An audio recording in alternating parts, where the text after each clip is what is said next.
Hi friends అందరికీ.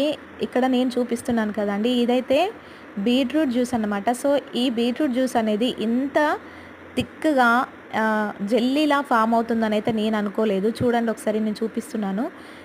ఇలా గరిటెతో తీస్తే మనకి లిక్విడ్ అనేది రావట్లేదు. ఒక థిక్ లేయర్ లాగా ఫామ్ అయిపోయింది. అది తీస్తూ ఉంటే మొత్తం సాగిపోతుంది. ఆ గరిటెకు కూడా సరిగ్గా స్టిక్ అవ్వలేకపోతుంది. నేను ఎప్పుడు ఎలా ప్రిపేర్ చేస్తానో అలానే ప్రిపేర్ చేశానండి. బెల్లం వేసి బెల్లం వేసి ప్రిపేర్ చేసేదాన్ని బీట్రూట్ జ్యూస్ అయితే.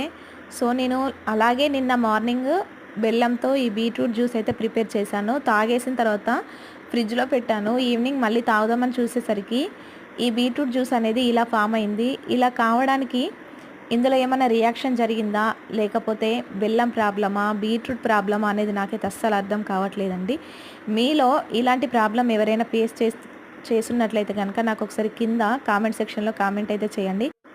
ఇలా ఎందుకు జెల్లీలా ఫామ్ అవుతుంది అనేది నాకైతే అస్సలు తెలియదండి. నేనైతే ఇది ఫస్ట్ టైము. నేను ఎన్నో సార్లు ప్రిపేర్ చేశాను. చూడండి ఒకసారి ఎంత బంకలాగా మనం పెయింట్ ఉంటుంది కదా! పెయింట్‌లో ఏదైనా ముంచి తీస్తే మనకి ఎలా ఉంటుందో అలా కనిపిస్తూ ఉంది కదా! సో, దీనికి ప్రాబ్లమ్ ఏంటి అనేది మీకు తెలిసినట్లయితే కింద కామెంట్ సెక్షన్‌లో చేయండి ఫ్రెండ్స్.